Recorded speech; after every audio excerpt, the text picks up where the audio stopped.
করলে তখন কি অবস্থা হইতো। তো সান্ত্বনা দেই আর কি, যে এরপরে কি আবার সাক্ষাৎ টাক্ষাৎ হয়, ঠিকঠাক হয়। হ্যাঁ, এরকম হয়তো এই 3-4 মাস পর পরে এই কারবার হয়, তারপরে মুখ দেয়া দিয়ে বন্ধ, 2 সপ্তাহ 3 সপ্তাহ পরে আবার দেওয়া যায়, কেমনি কেমনি জানি ঠিক হয়। আমি বললাম ঠিকঠাক হওয়ার পরে তখন মনে হয় না নতুন নতুন,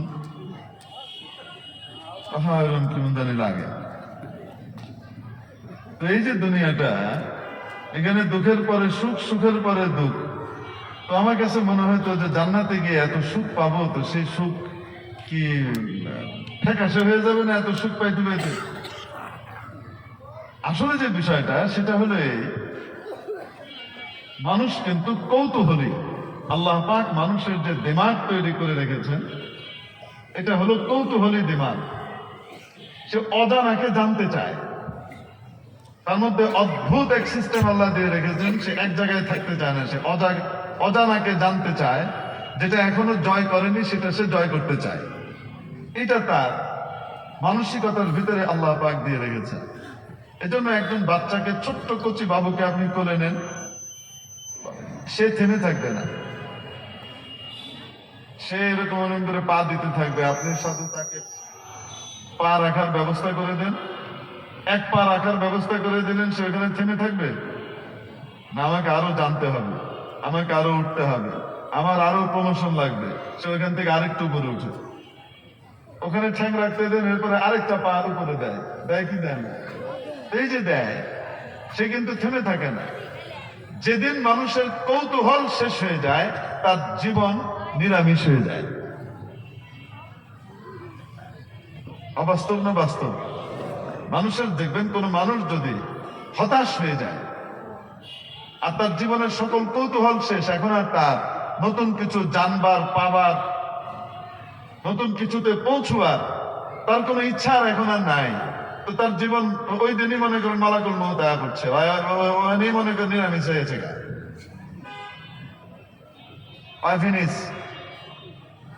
বুঝতে পারছেন?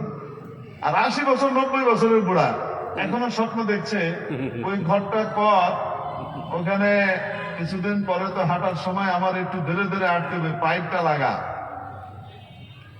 যেন আমি ধীরে ধীরে হাঁটতে পারি। এখন তো হাঁটি এমনি লাঠি দিয়ে, তখন আবার পাইপ ধরে হাঁটুন লাগবে, গুলি লাগায় ল, আর ওই বাড়িটা ঠিক কর, এটা কর, আর তোর মেয়েটার বিয়েটা দেওয়ার লেগে ব্যবস্থা কর। 90 বছর পার হয়েছে, এখনো পুতির বিয়ে দেখবো, এবং তার ব্যাপারে আবার নিয়োগ করে রাখছে তরপলার বিয়া ইনশাল্লাহ দিয়ে যাবো। এই যে 90 বছরের বুড়া আসলে ইয়াংম্যান, কারণ তার কৌতূহল শেষ হয় নেই। আর এখনো জীবন নিয়ে বহুত আশা আছে, অনেক কিছু করার মতো আছে, তাজা। আর ওই যে জোয়ান 40 বছর 50 বছর পার হয়েছে, জিন মারা মুরগির মতো, বাস আশা শেষ, কৌতূহল নাই। দিন বাঁচবো,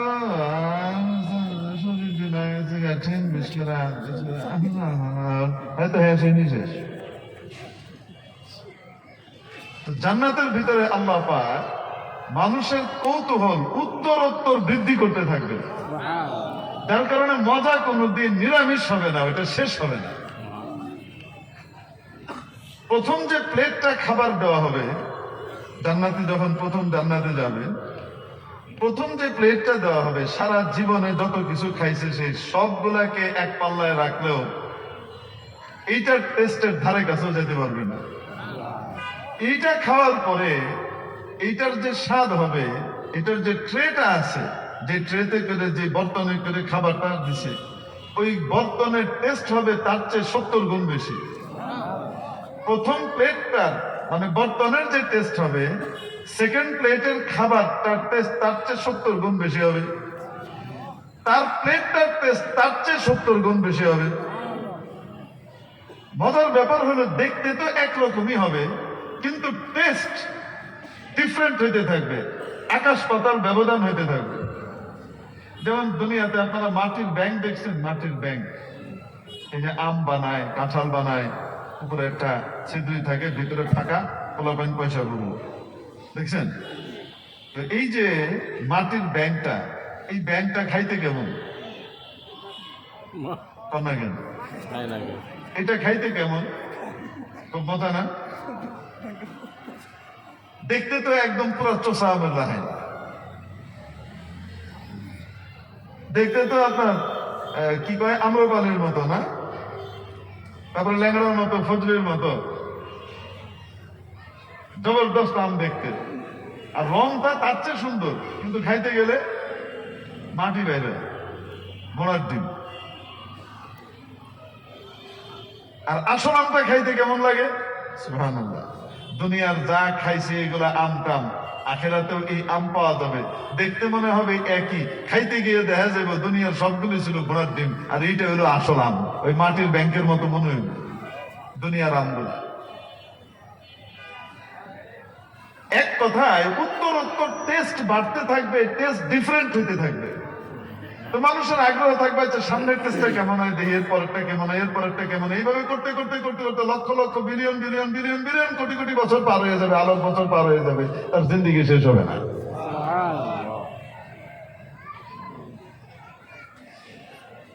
আল্লাহু আকবার। কি নিয়ে যে কথা শুরু করলাম? কথা শুরু করছিলাম এক জিনিস নিয়ে, আল্লাহ রয়ে গেছে আরেক দিকে, কি করবো? তো দুনিয়ার সবকিছুই নকল, আখেরাতের সবকিছুই আসল। দুঃখ, জাহান্নামের এমন আযাব, এরপরে সুখের কোনো নাম নাই।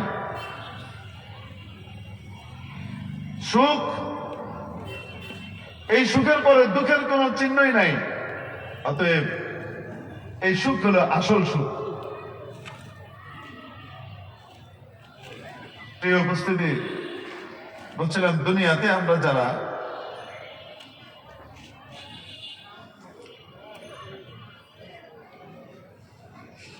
বসবাস করি, আমরা সবাই চাই ভেজাল মুক্ত জীবন, নিশ্চিন্ত জীবন,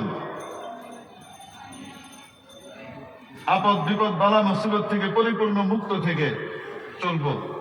কিন্তু যেহেতু সিস্টেমটাই আপদ বিপদ বালা মুসিবতের, তো এখানে আপদ বিপদ বালা মুসিবত তো কি করবে? আসবে। কিন্তু এই বিপদগুলোর মধ্য থেকেও 32 দাঁতের মাঝখানে জীব যেমন নিজেকে সংরক্ষণ করে, হেফাজত করে, ওইভাবে কিছু মানুষ বেঁচে যায় আপদ বিপদ থেকে, মুসিবত থেকে, ঝঞ্ঝাট থেকে সে বেঁচে যায়।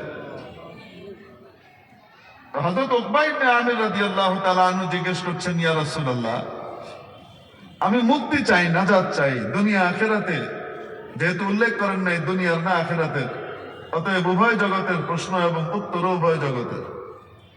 আমি বাঁচতে চাই, শান্তি চাই, মুক্তি চাই। কিসের মধ্যে মুক্তি, কিসের মধ্যে পরিত্রাণ একটু বলে দেবেন? আল্লাহর হাবিব সাল্লাল্লাহু আলাইহি ওয়াসাল্লাম দুনিয়া আখিরাতের সমস্ত বালা মুসিবত থেকে মুক্তির যে পথ বলে দিলেন, যে তুমি বেঁচে যাবা, বেঁচে যাবা, বেঁচে যাবা মাত্র 3টা কাজ করলে। কয়টা কাজ? 3টা। 3টা কাজ করলে তুমি দুনিয়া এবং আখিরাতে বিপদ আপদ থেকে বেঁচে যাবে। নাম্বার 1, আমসিক আলাইকা লিসানাক, তোমার জবানকে, তোমার মুখকে সংযত করো। জবানকে যদি মানুষ সংযত না করে, নিয়ন্ত্রণ না করে, সদ্ব্যবহার না করে, আর জবানের মুখের জীবের অপব্যবহার করে, তাহলে সে দুনিয়াতেও পেরেশানির মুখোমুখি হয়, আখিরাতেও পেরেশানির মুখোমুখি হবে। আর যদি সদ্ব্যবহার করে, জবানকে কন্ট্রোল করে, তাহলে দুনিয়াতেও সে শান্তি পাবে, আখিরাতেও সে শান্তি পাবে।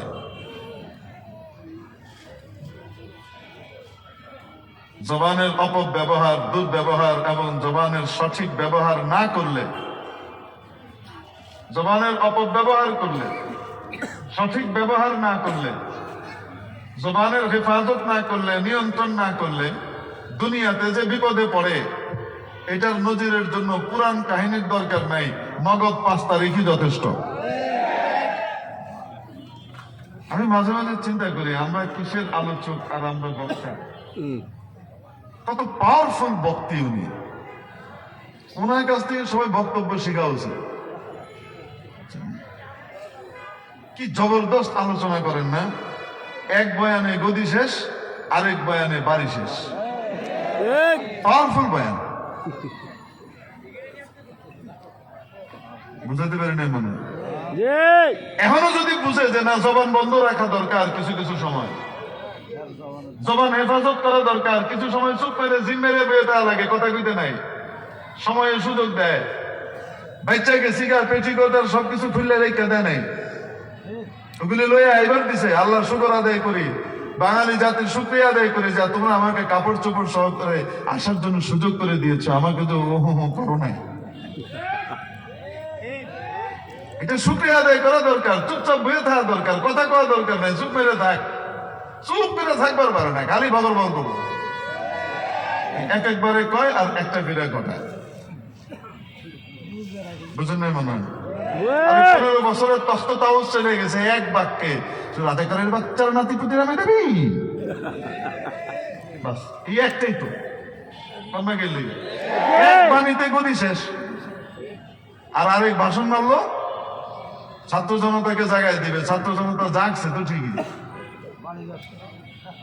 বাড়ি শেষ।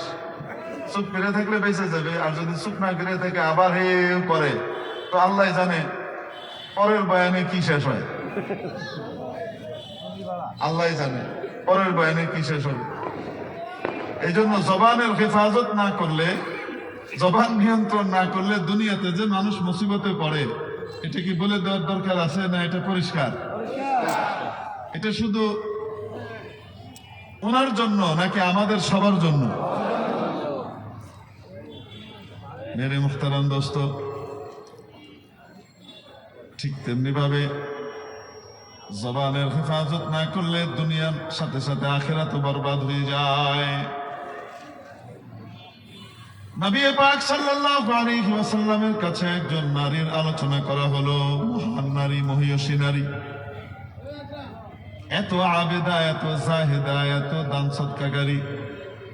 যুকিরাত ইমরাতুন ইনদা রাসূলিল্লাহি সাল্লাল্লাহু আলাইহি ওয়াসাল্লাম বিকাসরাতি সালাতিহা ওয়া কাসরাতি সিয়ামিহা ওয়া কাসরাতি সাদাকাতিহা। এক মহিলার আলোচনা করা হলো, ইয়া রাসূলুল্লাহ, নামাজ তো 5 ওয়াক্ত পড়ে, সারা দিন রাত নফল পড়তে থাকে, রমজানের রোজা তো রাখেই, সারা বছরই প্রায় নফল রোজা রাখে, আর দান সদকা খয়রাত কেউ ফেরে না, খালি হাতে টাইপ, গেলে দিবেই, এত দানশীল। গায়রা ইয়া রাসূলুল্লাহ, ছোট্ট একটা খুঁত আর ত্রুটি উনার আছে, সেটা কি? আন্নাহা তুদি জারাতাহা বিলিসানিহা। ওই মহিলা তার নিজের জবান দিয়ে, মুখ দিয়ে প্রতিবেশীকে, প্রতিবেশিনীকে কষ্ট দেয়। শুধু এই একটা অপকর্ম, বাকি সব নেক আমল। নবীজি ফয়সালা দিলেন, হিয়া ফিন্নার, এই মহিলা জাহান্নামে যাবে। কি অর্থ? তার সমস্ত নেক আমলকে নেকির পাল্লায় রাখা হবে, মুখের অপব্যবহারের যে আমলটা, এটাকে আরেক পাল্লায় রাখা হবে। ওই পাল্লাটা ওজনদার হয়ে যাবে, ভারী হয়ে যাবে, নেক আমলের পাল্লা হালকা হয়ে যাবে, ফলাফল জাহান্নাম। জবান যদি ঠিক না রাখে, আখিরাত বরবাদ হয়ে যায়। নবীজি সাল্লাল্লাহু আলাইহি ওয়াসাল্লাম ইরশাদ করেন, কিয়ামতের দিন মানুষকে মুখটাকে মাটির দিকে দিয়ে, পাটাকে উঁচু করে ধরে, উপর করে টেনে হিচড়ে ছেঁচড়িয়ে ছেঁচড়িয়ে নিয়ে জাহান্নামে নিক্ষেপ করা হবে। যেই কারণে, সেটা হলো হাসাইদু আলসিনাতিহিম, মুখের কামাই, তার মুখের ফসলের কারণে এই কাজটা করা হবে। উপর করে ধরা হবে, যেই মুখ দিয়ে এই অপব্যবহার করছে, সেই মুখটাকে মাটিতে ছেঁচড়ে নিয়ে যাওয়া হবে, এবারে ছোট জায়গা দিয়ে নিয়ে তারপরে জাহান্নামে নিক্ষেপ করা হবে। কিসের কারণে? জবানের কারণে। জবান আদমিরা কুনদ শর্মিসার, জবান আদমিরা কুনদ বাওয়াকার। বিশ্বকবি, দার্শনিক, বিশিষ্ট সমাজ বিজ্ঞানী, রাষ্ট্রবিজ্ঞানী, বিশিষ্ট ইসলামবেত্তা মহাকবি আল্লামা শেখ সাদি রহমতুল্লাহ আলাইহি বলেন, মুখের কারণে মানুষ অপমানিত, লাঞ্ছিত, অপদস্থ হয়। আর এই মুখের কারণেই জবানের কারণেই মানুষের ইজ্জত সম্মান এবং উন্নতি ঘটে, গ্রহণযোগ্যতা ঘটে। কিসের দ্বারা হয়? জবানের দ্বারা হয়। মেরে মুহতারাম দোস্ত, হাদিস শরীফের মধ্যে এসেছে